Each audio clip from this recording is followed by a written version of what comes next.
प्यारे साथियों, नमस्ते नमस्कार। आप सब कैसे? मैं आशा करूंगा आप सभी लोग बहुत अच्छे होंगे। आज देखने जा रहे हैं भाषा 2 भाषा 1 भाग 2 हिंदी 30 क्वेश्चन देखने जा रहे हैं।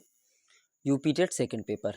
पहला क्वेश्चन आपकी स्क्रीन पे आ चुका है कि निम्नलिखित में से कौन सा श्रवण कौशल शिक्षण का उद्देश्य है। आपको बता दें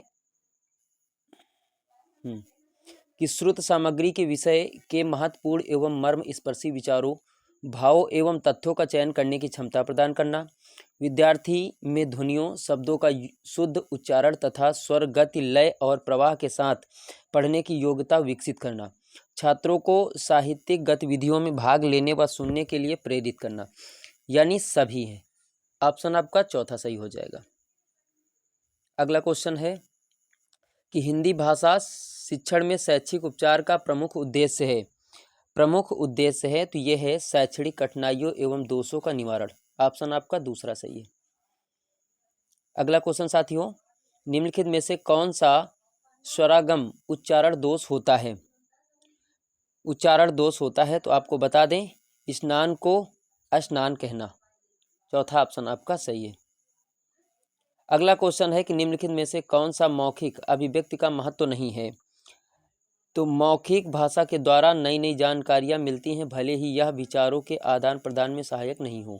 ऑप्शन आपका तीसरा सही हो जाएगा। साथियों, अगला क्वेश्चन देखेंगे। अगला क्वेश्चन है सतत और व्यापक मूल्यांकन मुख्य रूप से बल देता है। तो ये कौन देता है? कि बच्चे के व्यवहार का सतत अवलोकन करने पर। ऑप्शन आपका दूसरा है। अगला क्वेश्चन, भाषा कौशल के संदर्भ में कौन सा कथन उचित है? तो भाषा के चारों कौशल परस्पर अंततः संबंधित हैं। ऑप्शन आपका चौथा सही हो जाएगा साथियों। अगला क्वेश्चन है, एक बहुसांस्कृतिक कक्षा में आप एक भाषा शिक्षक के रूप में किस बात को अधिक महत्व देंगे? तो बच्चा को भाषा प्रयोग के अधिक से अधिक अवसर देना। ऑप्शन आपका पहला सही हो जाएगा। अगला क्वेश्चन है, हिंदी की कक्षा में प्रायः हिंदीतर भाषा बच्चे हिंदी सीखने में अनेक कठिनाइयों का सामना करते हैं, क्योंकि प्रायः हिंदी और उनकी मातृभाषा की संरचना में अंतर होता है। ऑप्शन आपका पहला सही हो जाएगा साथियों। पहला ऑप्शन आपका सही हो जाएगा। अगला क्वेश्चन है कि बोलना और कौशल में महत्व क्या होता है? ये होता है संदर्भ एवं स्थिति के अनुसार अपनी बात कह सकना। ऑप्शन आपका दूसरा सही हो जाएगा साथियों। अगला क्वेश्चन है, किस प्रकार के प्रश्न बच्चों की भाषागत समझ का आकलन करने में सहायक नहीं होते? तो ऑप्शन आपका चौथा हो जाएगा, अनुमान परक प्रश्न। चौथा ऑप्शन आपका सही हो जाएगा साथियों। अगला क्वेश्चन है कि पठन कुशलता का मूल्यांकन करने के लिए आप क्या करेंगे? तो पढ़ी गई सामग्री पर प्रश्न बनवाएंगे। ऑप्शन आपका दूसरा सही हो जाएगा। अगला क्वेश्चन है कि मौखिक अभिव्यक्ति में निम्नलिखित में से कौन सी विशेषता नहीं होनी चाहिए? तो ये है कि श्रोताओं से काफ़ी उच्च स्तर की भाषा का प्रयोग। ऑप्शन आपका तीसरा सही हो जाएगा। अगला क्वेश्चन देखेंगे। अगला क्वेश्चन आपका लिखा है कि निम्नलिखित में से कौन सा लेखन अभ्यास है? ये हो जाएगा, देखो, सुलेख, श्रुतलेख, अनुलेख, यानी सभी। ऑप्शन चौथा सही है। अगला क्वेश्चन है, भाषा शिक्षण में विचारों के आदान प्रदान से छात्रों में निम्न में से किस कौशल का विकास होता है? ये होता है, देखो, भाषा कौशल का, चिंतन कौशल का, सामूहिक क्रियाओं में कार्य करने के कौशल का, यानी उपरोक्त सभी। चौथा ऑप्शन आपका सही हो जाएगा। अगला क्वेश्चन है कि परिप्रच्छा का उद्देश्य होता है छात्रों में, तो क्या होता है? देखो, ज्ञानात्मक कौशलों का विकास करना, वैज्ञानिक दृष्टिकोण उत्पन्न करना, जिज्ञासा, अभिवृत्ति एवं अभिरुचि का विकास करना, उपरोक्त सभी। चौथा ऑप्शन आपका सही हो जाएगा। ऑप्शन चौथा सही हो जाएगा। अगला क्वेश्चन है कि निम्नलिखित में से कौन सा कथन सत्य नहीं है? तो देखो, प्राकृतिक आपदाओं के कारण जनधन की क्षति में कमी आई, ये चौथा ऑप्शन आपका सत्य नहीं है। अगला क्वेश्चन देखेंगे कि समन्वय का अर्थ क्या होता है? तो संयोग होता है। ऑप्शन आपका पहला सही है। अगला क्वेश्चन है, आपदा शमन के उपाय विकास से संबंधित किस क्षेत्र में अपनाए जाने चाहिए? तो देखो, केवल विज्ञान के क्षेत्र में, केवल राजनीतिक क्षेत्र में, केवल आर्थिक क्षेत्र में, इन सभी क्षेत्रों में, यानी ऑप्शन आपका चौथा सही हो जाएगा, इन सभी क्षेत्रों में।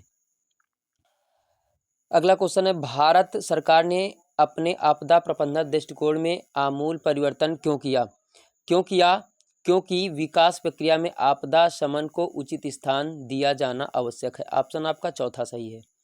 अगला क्वेश्चन है कि प्रस्तुत गद्यांश का सर्वाधिक उपयुक्त शीर्षक निम्नलिखित में से क्या होगा? तो क्या होगा? ये होगा आपदा प्रबंधन। ऑप्शन आपका दूसरा सही है। पूर्वानुमान, अगला क्वेश्चन है, पूर्वानुमान का संधि विच्छेद क्या होगा? पूर्वानुमान का संधि विच्छेद क्या होगा? तो पूर्व अनुमान। पूर्व अनुमान, ऑप्शन आपका तीसरा सही हो जाएगा। दृष्टिकोण में कौन सा समास होता है? दृष्टिकोण में कौन सा समास होता है? तो तत्पुरुष समास होता है दृष्टिकोण में। अगला क्वेश्चन है कि हाथ बांटना का तात्पर्य क्या होता है? यानी किसी की मदद करना, सहयोग करना। ऑप्शन आपका तीसरा सही हो जाएगा। अगला क्वेश्चन है कि वंचित का तात्पर्य है, वंचित का तात्पर्य क्या होता है? हीन। ऑप्शन आपका पहला सही है, हीन। स्वतंत्रता प्राप्त करने के अनूठे मार्ग के रूप में निम्नलिखित में से किसकी चर्चा नहीं की गई? किसकी चर्चा नहीं की गई? तो देश प्रेम की चर्चा नहीं की गई। अगला क्वेश्चन है, प्रस्तुत गद्यांश में किस संघर्ष की चर्चा की गई है? तो स्वतंत्रता के लिए संघर्ष, स्वतंत्रता के लिए संघर्ष। ऑप्शन आपका पहला सही है। अगला क्वेश्चन है, अपरिहार्य शब्द का तात्पर्य क्या होता है? ये होता है अत्याज्य। अपरिहार्य का शब्द तात्पर्य क्या होता है शब्द का? तो अत्याज्य होता है। ऑप्शन आपका पहला सही है। अगला क्वेश्चन देखेंगे। अगला क्वेश्चन है कि प्रस्तुत गद्यांश में किसको शासक एवं कर्ता धर्ता बताया गया है? किसको बताया गया है? तो ऑप्शन आपका दो हो जाएगा, अंग्रेजों को। ऑप्शन 2 हो जाएगा, ठीक है। अगला क्वेश्चन है, किसको संबोधित कर प्रस्तुत गद्यांश को लिखा गया है? तो ये हो जाएगा भारतीय जनता पार्टी। ऑप्शन आपका भारतीय जनता, यानी चौथा हो जाएगा। अगला क्वेश्चन, यानी आज का अंतिम क्वेश्चन, सेवा भावना में कौन सा समास होता है? तो कौन सा समास होता है? तत्पुरुष। कौन सा होता है? तत्पुरुष समास होता है। तत्पुरुष समास होता है। जैसे तत्पुरुष समास होता है, याद रखना प्यारे साथियों, सेवा भावना में, ठीक है। आपको 30 क्वेश्चन आपको मैंने बताए। जैसे यहाँ पे एक क्वेश्चन पढ़ा था, दृष्टिकोण में कौन सा समास होता है? तो तत्पुरुष होता है, याद रखना। 30 क्वेश्चन आपको मैंने बताए हिंदी के। प्यारे साथियों, आप लोग कमेंट करके बताना कि आप लोगों को क्वेश्चन कैसे लगे, और मेरा चैनल पे अगर नए हैं तो चैनल को सब्सक्राइब कर लो, बेल आइकन प्रेस कर दो, जिससे कि नोटिफिकेशन आपको मिलती रहे। धन्यवाद मेरे साथियों।